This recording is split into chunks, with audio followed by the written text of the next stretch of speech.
Hello and welcome. We're really excited to have everyone here for our multi-cloud office hour. For those of you who may be new to our events, we're hosted on Cloud Customer Connect, our Oracle Cloud forum for end users. I'll share resources in the chat that leads you to the CCC forums throughout the office hour here. And we invite you to create a free account, join discussions, and look for upcoming events on all kinds of topics. I'm Weihan, Principal Product Manager with OCI Go-to-Market team. And today, we're joined by Maur Braha, Multi-Cloud Solution Specialist, Vittorio Garbuglio, Director, Head of Cloud Engineering and Multi-Cloud Adoption, Ijaz Akram, Multi-Cloud Solution Specialist, and Julian Silverstone, Multi-Cloud Solution Architect. The office hour format will be 10 minutes presentation and followed by 20 minutes Q&A for a total of 30 minutes. In this session, Maur will first take us through the multi-cloud reference architectures.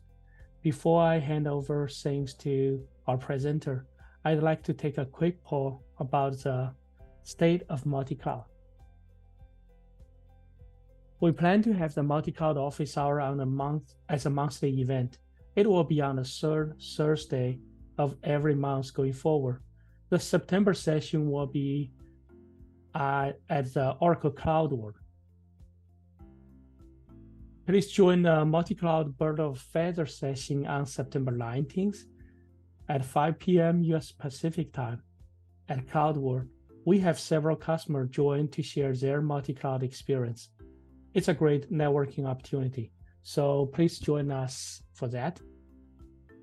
And our quick housekeeping reminders. We encourage you to use the Q&A window at the bottom of the screen for any questions during the presentation. Our presenter will be looking at the Q&A box, not the chat, so make sure you ask your questions in the Q&A box so they don't get missed.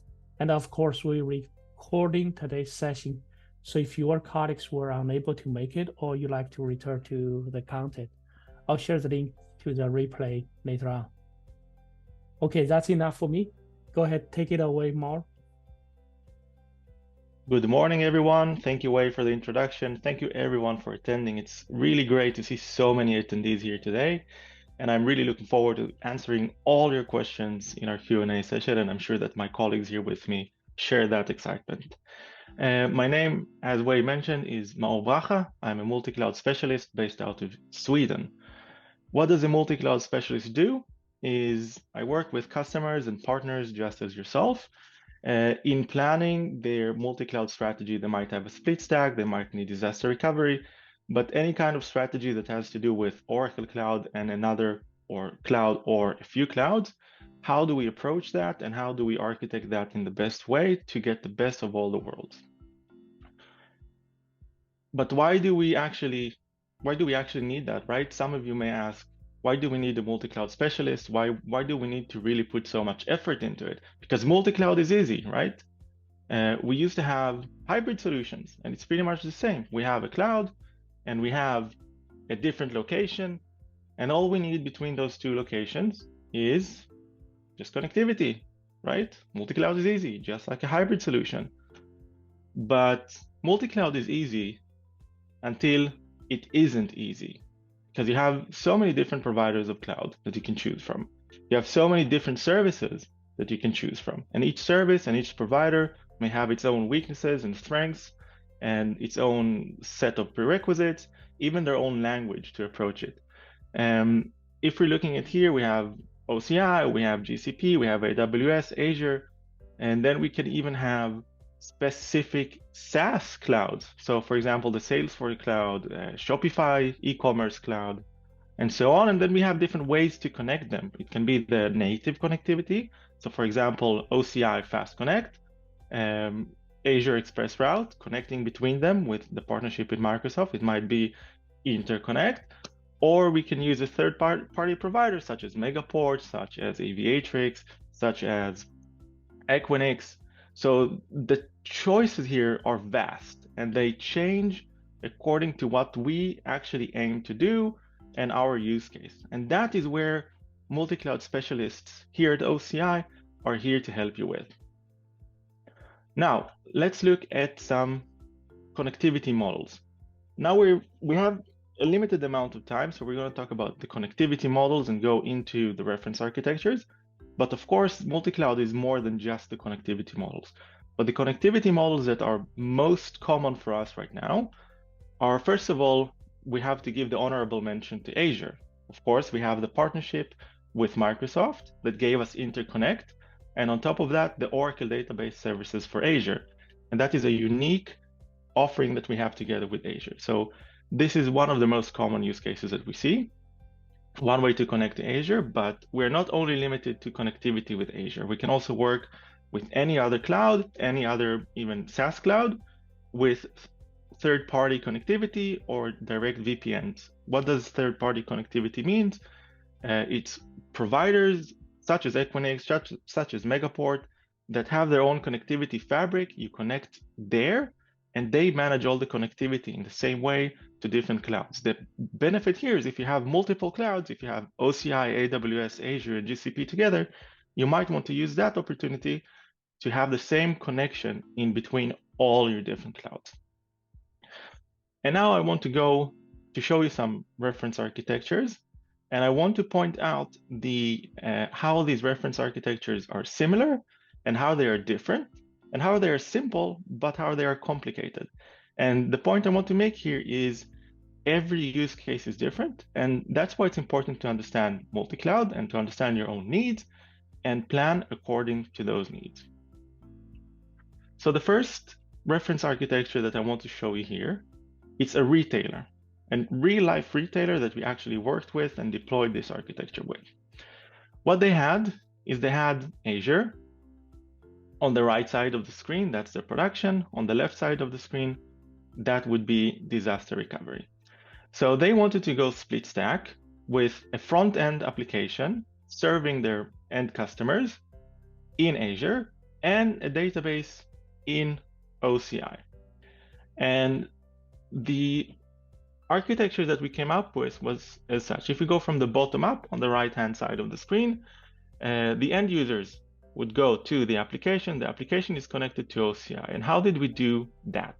You would notice that between OCI and Azure, we have the interconnect, as we mentioned before, and the users, they go to the front-end application that goes through that connectivity into the database.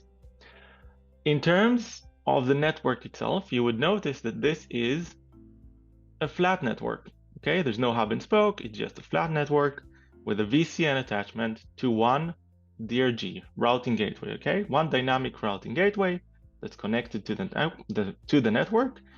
And inside this network, we have the Exadata cloud service running.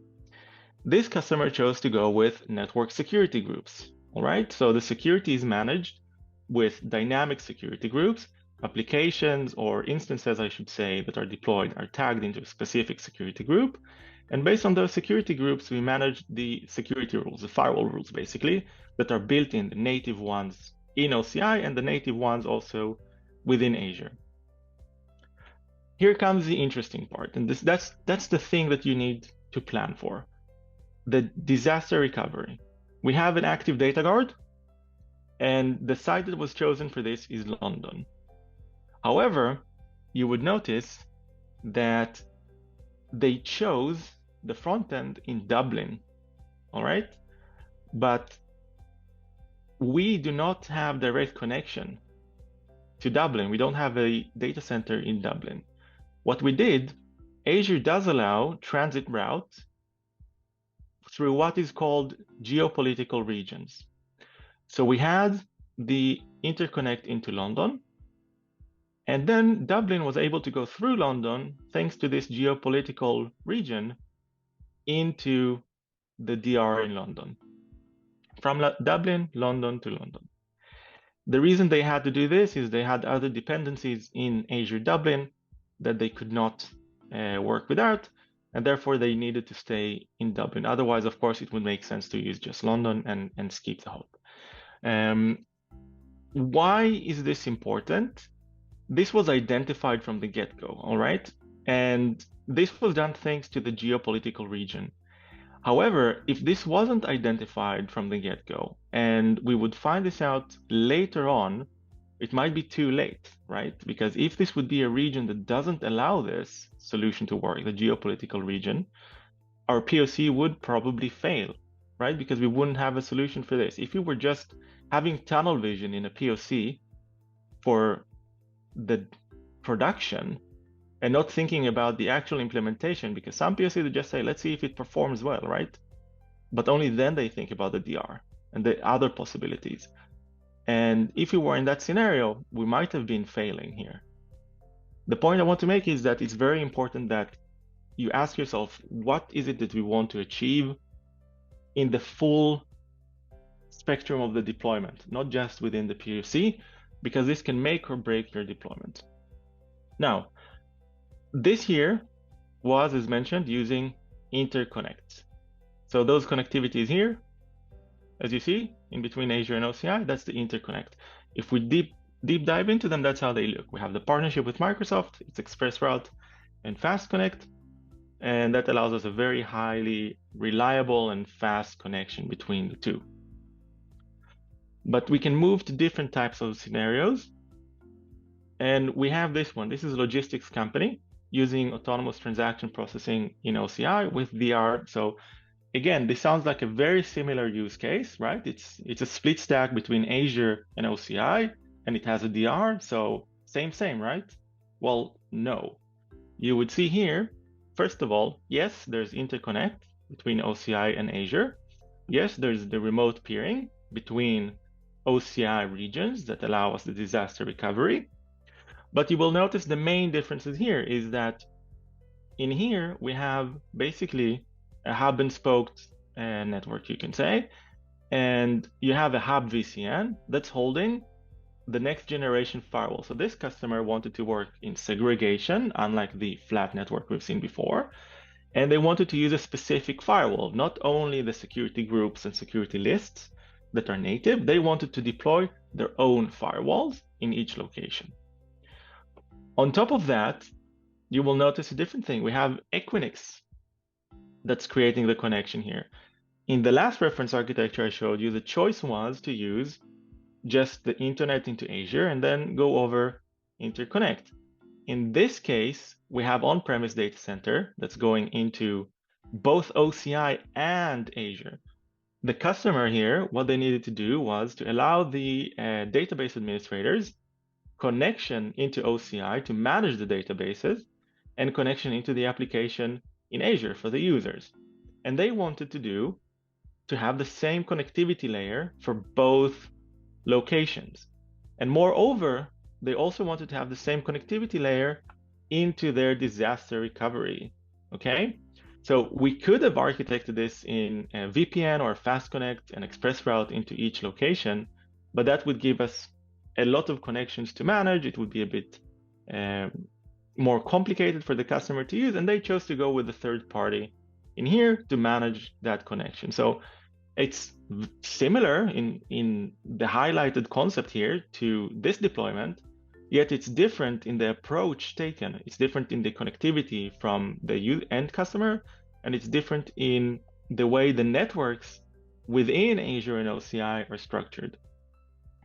All right, so what do we take away from this is what may fit one customer, what may fit even one deployment for you may not fit exactly the same deployment for a different customer or a different deployment for you.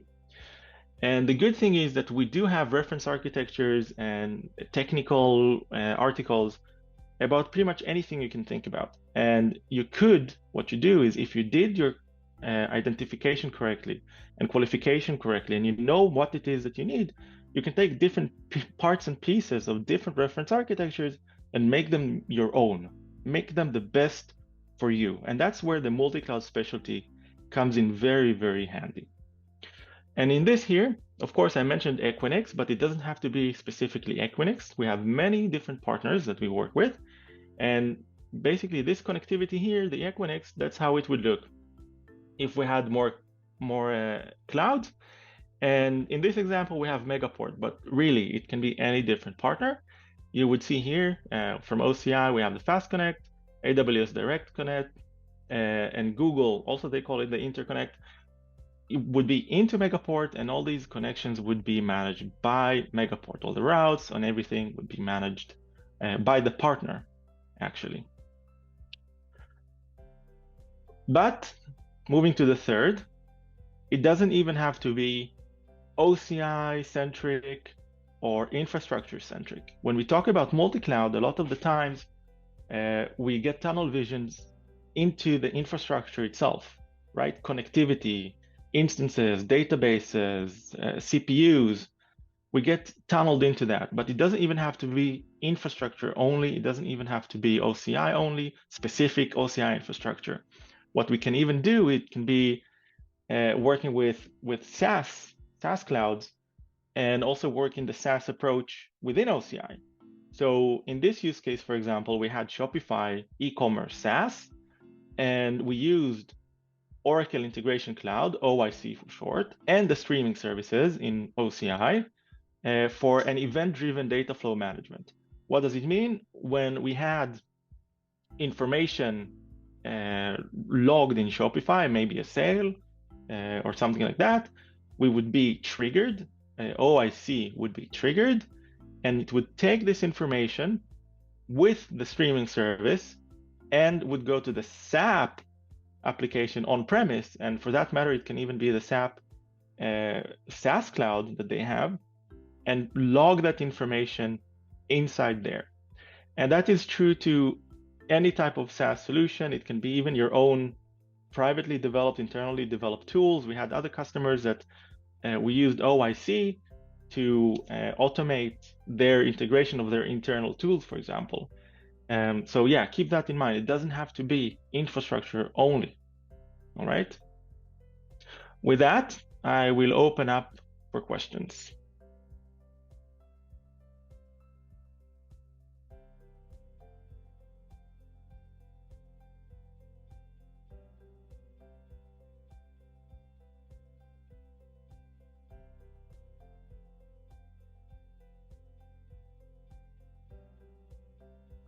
How do we, where should we give them microphone, or should they type it in? Oh, they were typing, and I'll read the questions. All right. Thank you, Mark, for the share the multi-cloud informations. And we got our first question. What are some challenges in implementing multi-cloud? Are there any common showstoppers? Well, yeah, I touched about it a little briefly. And if I go back to this slide here, the common issues that we have seen that have been failure points for different customers is exactly the lack of planning, okay? So when you start deployment or you start planning a multi-cloud, ask yourself, where are we today and where do we want to go? And be careful, because it's very easy to answer it too shortly, all right? In this use case here, I mentioned that we have the secondary region in Dublin, and that is interconnected to London through the geopolitical region. These types of things, if we wouldn't think about them from the beginning and they would come up in the middle of the POC, it might fail. So these are the most common challenges that I have seen, and that we should really, really, really pay attention to, because they're very easy to overlook, and they can be a make it or break it kind of thing. Thank you, Mark. We have Deepak ask, customer in Africa wants to ask whether we should upgrade on-prem or on OCI. Well, I think this question is a bit too broad. We would need to know much more to say, right? But of course, OCI has plenty benefits to offer, but this question is very, very broad to give a specific answer to.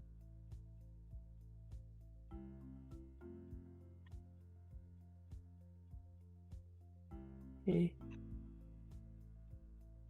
And next question, in which scenario is the use of Equinix or Megaport, etc. recommended?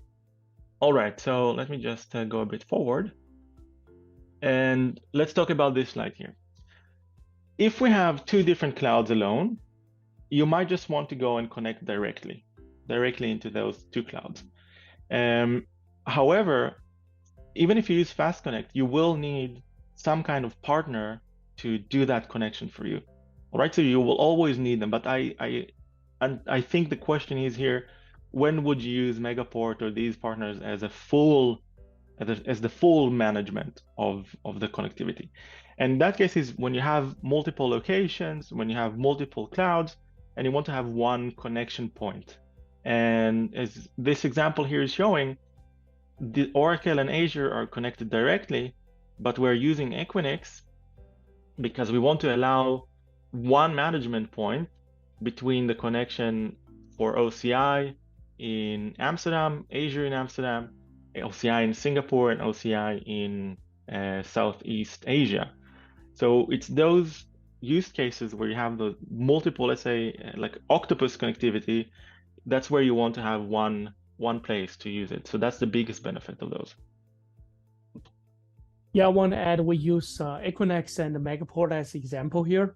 OCI have over 90 fast connected partners, and majority of them offers network service in most of our regions. So you can look up, I'll share the link to that, and either here or later in our CCC forum, so you can look up those fast connect partners in your region. Thank you. Next question, what is sequence to use, and what are the pros and cons of doing upgrading OCI versus on-prem? And this is a follow-up question from the previous question about the upgrade, right? And when should data migrate happen? Okay, I will preface this question with saying, one, this is not really a multi-cloud related question. It's more of the cloud versus on-prem question. And again, this is a bit too broad of a question to answer specifically, but I would say that all the benefits of the cloud that you always hear about, right? The finances of the cloud, the availability of the cloud, the flexibility. So OCI, let's say if you're looking at the databases themselves, OCI is built to allow you the upgrades, the patches, the disaster recovery, all these kinds of things, backups, built into the database where you don't need to manage it yourself. And you also have the possibility of scaling up or down, terminating or spinning up instances as you wish, freely and very fast, efficiently, without having to commit to a certain resource, physical resource in your data center, as well as, licensing, for example. You don't need to commit to different licensing, but this answer is very, how can I say, again, a very broad question. And if you need further assistance with that, then of course we are happy to help you look into the use case itself and give you a more specific answer for that. Yeah, we'll share our email and please contact us. Yeah, I would say as far as upgrade, you also want to look at your software support and also your hardware. And if it comes to a point that you have to refresh your hardware on-prem, and that's definitely, I would say, is a trigger for looking at the migrate to the cloud and do your migration and upgrade at the cloud instead of on-prem. And if on-prem is your long-term strategy, obviously, you're going to refresh your hardware, but that is a capital expenditure. Versus on the cloud, it's you pay as you go. So yeah, there's a lot of things that needs to take into consideration. We're happy to work with you to analyze situation. The next question is, customer is considering Azure for an application which is Oracle, and the tech stack which is which is Oracle. How do we convince them to do work on Azure, since South Africa is only single region data center? So this is also, I would say, more touch the DR. I'm not sure I fully understand the question, but I do myself have worked with quite a few customers in the region. And what we have done for them is actually using a connectivity partner to do DRs and basically plans into a different region. Okay, so in Europe, to do the DRs into it, using those partners, using Megaports, Equinix, even Terraco that's available in Africa. Yeah, so you still can customer can. So my understanding is the customer can still deploy their application in Azure and OCI and use the interconnect. Yeah. So the connect concern here application. is that we only have one data center in the region, and Yes. that's a valid concern, and that's the concern that most of the customers in that region have. And I have specifically worked with multiple of those, and there are solutions for that, and those are mainly based on those partner connectivities. Mhm. And having the DR go, let's say, through those partners into a European data center. So it can be London or it can be Frankfurt for the DR. Yeah, Right. depending on the application, depending on where the customers really are, it can be different places, but we have solutions for that. And again, if this is the case, feel free just to contact us and we can help you further. Thank you. And the next question, thank you for explanation. For the previous question, I think two questions back, and that was helpful. A follow-up question that's using the partners like Equinix and Megaport as the connection entry point add additional network latency. Well, that really depends on the location itself and the partner itself. It may vary a little bit, but in my experience, they have connectivity that is astonishingly fast. Right. Thank you. And No, we don't have any. Yeah. So the next question is customer had spare hardware, so I had to ask using split stack. So he asked that for the previous question whether I'm upgrade on the follow up Prime on or that, yeah. To follow up on that. And so the next question, so we answered that, just explain The question about the latency there. If split stack would introduce latency, and again, so similar to the question about Megaport and Equinix, it depends on where you are, but mostly, if you look at this slide here on the right, where we are in production, we have latency of around 2 milliseconds. So that's pretty much similar latency to what you would see within Azure itself. Then again, you also need to remember that the performance of the database on OCI is much better than it is on Azure. So overall, you get better performance. In here, since we are using, on the left side, since we are using the hop in London, we are seeing a latency of about 9 to 10 milliseconds on the left-hand side for DR purposes. If it was London to London, it was most likely, again, down to those 2 millisecond ranges. Yeah, so it's really, if the two cloud, like Azure and OCI, they're in the same region, and physically they're close. In our experience, it's less than 30 miles. Then the direct connection, like the interconnect, Azure OCI interconnect, the latency is about 2 milliseconds. And for customers, like between AWS and OCI, if they're in the same region, and even we use a connection partner like Equinix or Megaport or any other partners, the latency is between 3 to 4 milliseconds. These are well in the range of the applications that can handle in our performance testing in the lab. Less than 10 milliseconds of latency, most of the applications can handle. And whether it's a custom developed application or packaged applications, we do have customer running their IBM Sterling, and which is order management system, and they use a split stack between Azure and OCI and use interconnect. It runs better than before they had on Prime. Yeah, and we have a different question. What role does containerization, difficult word, and orchestration play in facilitating workload mobility and deployment consistency within a multi-cloud environment? All right, so if I understand correctly, the question is you want to see consistent deployments in the multi-cloud. And what we often do is if we, let's say we have a specific POC, we make sure that it's all structured correctly from the beginning with correct, let's say, compartments, correct user roles, correct everything. And once it's succeeded, we can turn it into a script, let's say Terraform, for example, that we support. And actually with Terraform, we can orchestrate deployments to multi-clouds, so not only within OCI.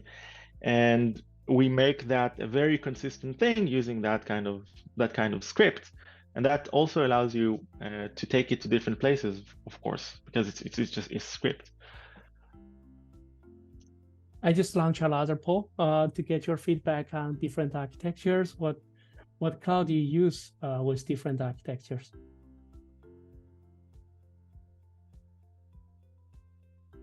Thank you, Mark. And next question, is the autonomous data guard feature available if we are using ODSA? Oh, actually, Julian. Julian, yeah, I see you're typing, but maybe you want to take the mic. Yeah, well, I was typing just for the sake of time. So it's coming in the roadmap to be integrated in the ODSA portal, but you can use it for the moment in the OCI console. So you can deploy an autonomous database from ODSA and enable the data guard from OCI console. I hope it answered the question. Thank you, Julian.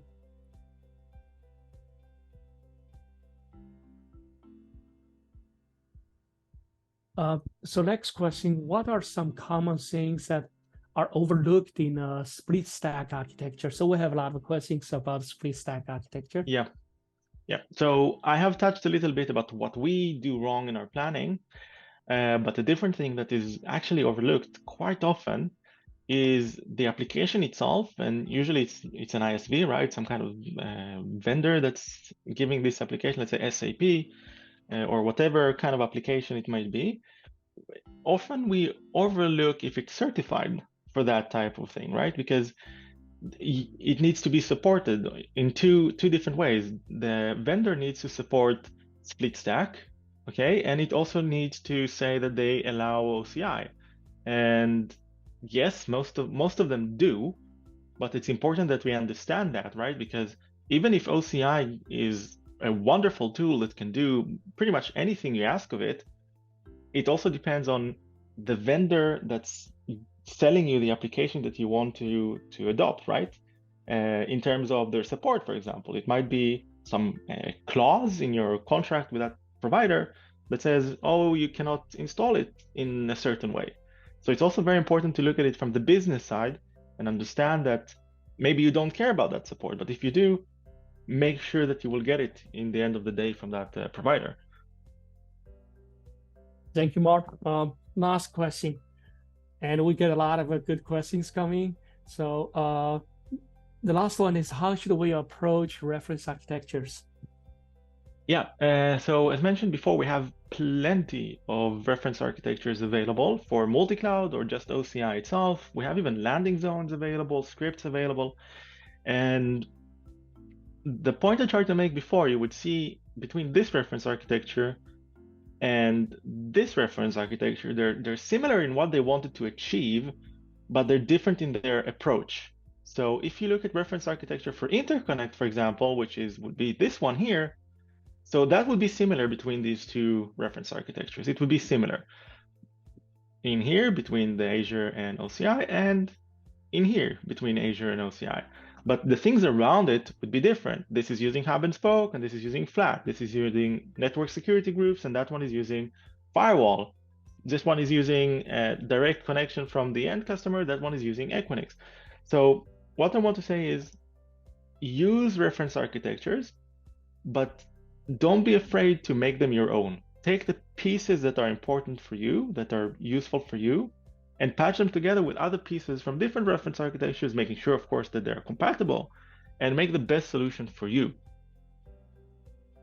Thank you, Mark. And we greatly appreciate your time here, and a special thank you to Mark, Julian, Ijaz, and Vittorio for this office hour. And we have one final poll for you after you exit. And if you have any questions afterward, please feel free to join us on our multi-cloud forum and continue the discussion there. And we hope to see you at Cloud World. Thank you.